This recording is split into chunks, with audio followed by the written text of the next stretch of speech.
Salut à toi, on se retrouve dans cette nouvelle vidéo pour parler aujourd'hui des pâtes. Les pâtes, c'est très souvent perçu comme l'aliment de base pour les sportifs. Je pense que tu es d'accord avec moi.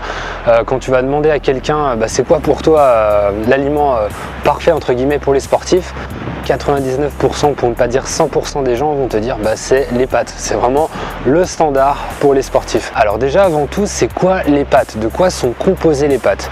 C'est un mélange de céréales moulues et d'eau, et ça peut être fait autant à partir de blé que de riz, de maïs, de sarrasin, etc. Mais bien évidemment, on va parler dans cette vidéo des pâtes au blé. On va se concentrer principalement là-dessus. Pourquoi? Parce que c'est ce que tu vas retrouver dans 90% des cas quand tu vas faire tes courses au supermarché. Et bien sûr, on parle aussi des pâtes comme aliment pour sportifs parce que ça coûte rien, c'est très économique.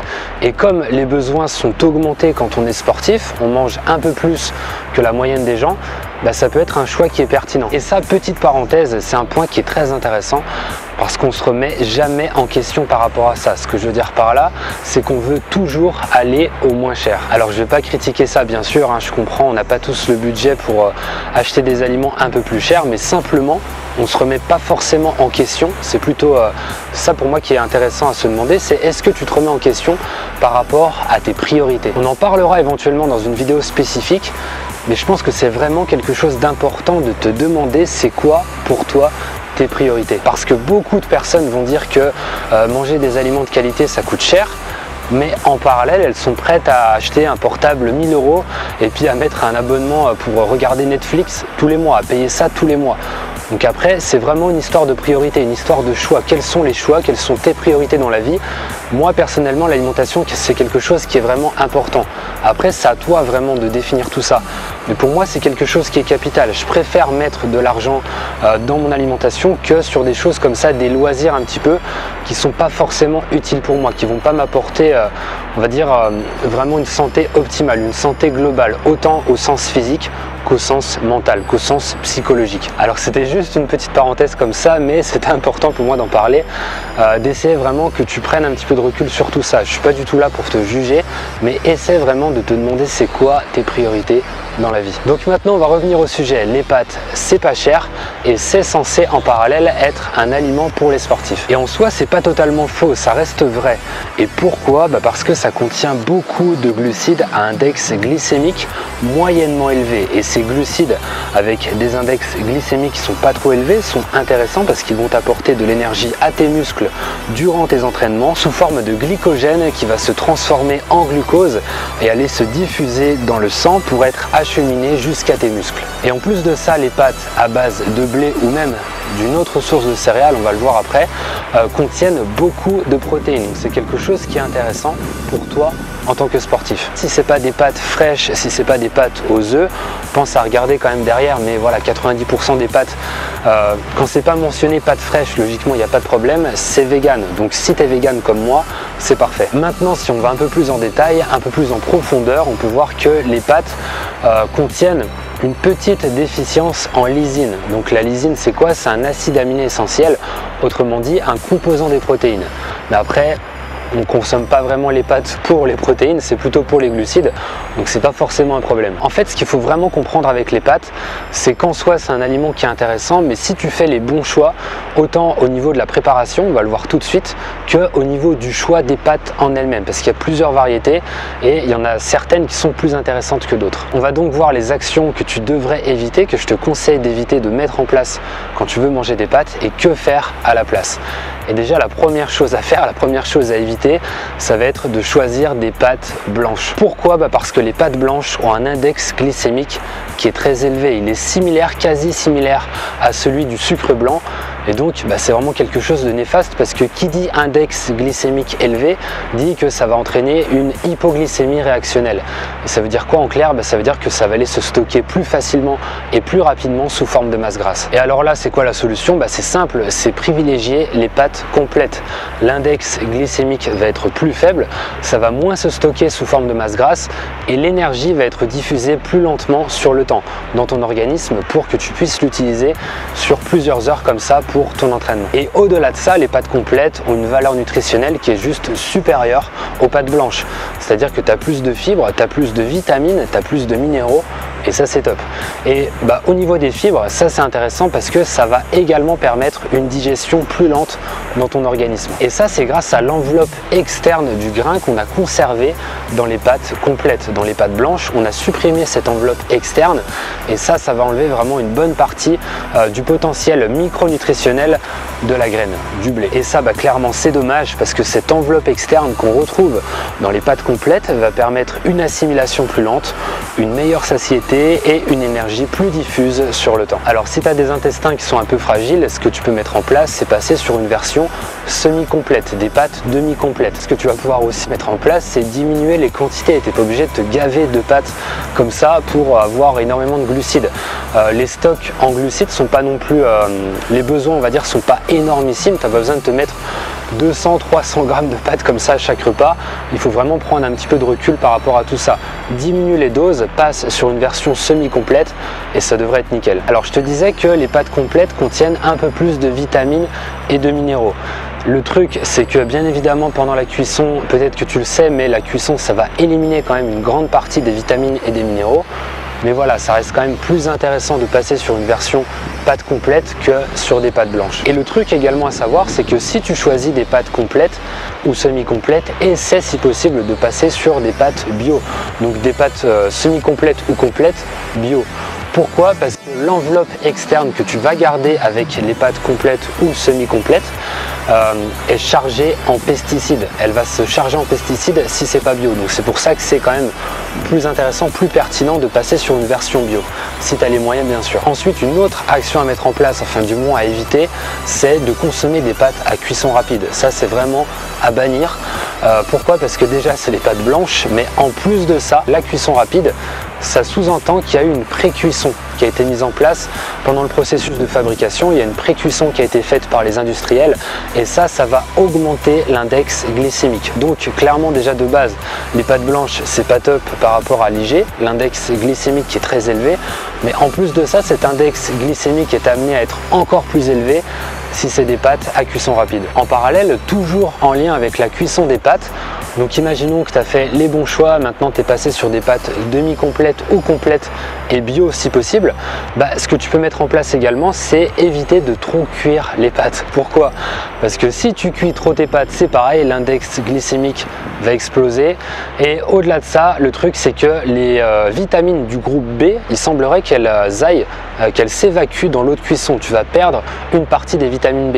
Et ça, c'est un petit peu dommage. Donc la solution ici, c'est de privilégier la cuisson al dente. Il faut aussi éviter de réchauffer les pâtes. Si par exemple tu en prépares une grosse quantité et que tu en as pour 2 ou 3 jours, ce qu'il faut savoir c'est que plus tu réchauffes les pâtes et plus tu vas faire grimper encore une fois cet index glycémique. La solution, je pense que tu as compris, c'est simple, c'est faire des petites quantités, faire en sorte que tu en aies juste pour le midi, voire éventuellement le soir, mais pas te faire une grosse plâtrée comme ça de 2 ou 3 kilos. C'est pas top. Ensuite, il va falloir aussi te demander si tu es allergique au gluten, parce que bien évidemment, les pâtes au blé, c'est des pâtes au gluten. Donc là, c'est vraiment à toi de voir. Je vais pas entrer dans les détails, c'est pas le but de cette vidéo. On en parlera éventuellement si ça t'intéresse. Dis-le moi, je ferai une vidéo dessus sur le gluten. Mais si tu as des ballonnements, si tu as des douleurs comme ça dans l'estomac, si tu digères mal, on va dire, si tu as une mauvaise digestion de manière générale, vraiment pose-toi les bonnes questions. Fais en sorte vraiment d'affronter ça entre guillemets plutôt que d'essayer de te dire non, je vais continuer à en manger parce que c'est bon soi-disant pour les sportifs. Ok, mais il n'y a pas que ça, il y a des alternatives, on va les voir juste après. C'est vraiment quelque chose d'important que tu prennes en compte cette intolérance éventuelle au gluten et que tu mettes de côté les pâtes si tu ne tolères pas le gluten. Si tu vois que tu es plus ou moins intolérant au gluten, tu peux passer sur des pâtes qui sont plus ou moins enrichies en légumineuses et qui sont plus ou moins en parallèle moins enrichies en blé. Il y a vraiment un pourcentage que tu peux regarder par rapport à ça dans les pâtes. Donc des versions de pâtes qui sont moins riches en blé et plus riches en légumineuses. Ça veut dire quoi? Ça veut dire par exemple moins riche en blé et plus riche par exemple en pois chiches ou en lentilles. C'est un exemple. Ou alors si c'est vraiment impossible pour toi de manger du gluten, tu peux consommer des pâtes qui sont faites à 100% de légumineuses. Ça se trouve aussi en commerce. C'est plus facile d'en trouver en magasin bio. Par exemple, je t'en ai parlé juste avant, les pâtes aux pois chiches ou les pâtes aux lentilles. faite à 100% de pois chiches et de lentilles. Ça peut être une solution. Après, ça coûte plus cher, ça c'est sûr, c'est des pâtes qui coûtent quand même beaucoup plus cher que des pâtes faites à partir de blé. Au niveau du prix, qui est un peu plus cher par rapport à ces pâtes de pois chiches, de lentilles, etc., demande-toi encore une fois, c'est quoi tes priorités? Si ta priorité c'est la santé, c'est les performances sportives, tu peux éventuellement te faire plaisir en consommant comme ça des pâtes qui coûtent un peu plus cher. Mais garde vraiment en tête que tu n'as pas forcément besoin de pâtes, c'est loin d'être indispensable. Ce dont tu as besoin ton corps, c'est pas de pâtes, c'est de quoi sont composées les pâtes, c'est-à-dire de glucides à index glycémique moyennement élevé en quantité plus ou moins élevée. Et ces sources de glucides à index glycémique moyennement élevé, tu en as vraiment des caisses, tu en as des wagons. C'est tout ce qui va être légumineuses et céréales, c'est-à-dire le riz, le millet, pseudo-céréales aussi, comme le quinoa, le sarrasin, l'orge, le camus, le sorgho, etc., etc. Il y en a vraiment des tonnes. Et ce qui est bon aussi à savoir par rapport aux pâtes de légumineuses, donc par exemple les pâtes aux pois chiches, c'est que l'apport en protéines va être encore plus élevé. Et en plus de ça, le pois chiche, c'est un bon exemple parce que ça contient tous les acides aminés essentiels. Donc quand tu consommes des pâtes aux pois chiches, tu n'as pas besoin de t'amuser à faire une association légumineuse-céréales. Même si tu le sais, je t'en ai déjà parlé plusieurs fois sur ma chaîne YouTube. En soi, cette association légumineuse-céréales n'est pas forcément obligatoire, tu peux le faire sur la journée. Mais en tout cas, si tu consommes des pâtes aux pois chiches, tu ne te prends pas la tête, tu n'as pas besoin de faire une quelconque association. Et tu pourras trouver des pâtes faites à base de céréales qui contiennent du riz, du maïs, du sarrasin. Ça, c'est des variantes que tu peux acheter. Donc maintenant, qu'est-ce qu'on peut en conclure? Est-ce que c'est bon ou mauvais? Est-ce que c'est quelque chose de bien? Est-ce que c'est néfaste de consommer des pâtes quand on est sportif? La réponse que je vais te donner, c'est ça dépend. C'est pas forcément un aliment à écarter si tu fais les bons choix en termes de préparation. Tout ce que je t'ai dit dans cette vidéo, donc ça veut dire cuisson al dente, privilégier les pâtes complètes ou semi-complètes, faire en sorte de regarder si tu n'es pas intolérant au gluten. Tout ça, si tu mets ça en place, à partir de là, c'est pas un problème de consommer des pâtes. Simplement, il faut que tu gardes en tête que les pâtes, ça reste un aliment qui est transformé, ça reste un aliment qui a subi une manipulation, une transformation dans le processus de fabrication. Donc, honnêtement, ça reste quand même moins intéressant que des aliments qui sont naturels, que des céréales, des légumineuses qui n'ont pas été transformées. Voilà, même si c'est des pâtes complètes, ça restera toujours moins intéressant que du blé par exemple en grains. Si vraiment tu veux consommer du blé, plutôt que de choisir des pâtes, passe directement sur du blé en grains. Les pâtes, c'est juste un aliment qui est simple à consommer, qui est facile à manger. Voilà, tu peux en consommer 200 grammes vraiment sans problème si tu es un gros mangeur. C'est pas du tout un souci. Mais encore une fois, ça reste quand même moins intéressant que des aliments qui sont 100% naturels, qui n'ont pas été transformés. Et bien sûr, si vraiment tu es un adepte des pâtes et si tu vois que tu n'as pas de problème pour les tolérer, pour les digérer par rapport au gluten par exemple, va pas non plus te dire que plus tu en manges, plus tu vas augmenter tes performances sportives. En fait, le but pour moi, c'est d'en consommer le moins possible, mais juste la quantité nécessaire, avec en parallèle une grosse consommation de fruits et de légumes. Pourquoi est-ce que c'est important?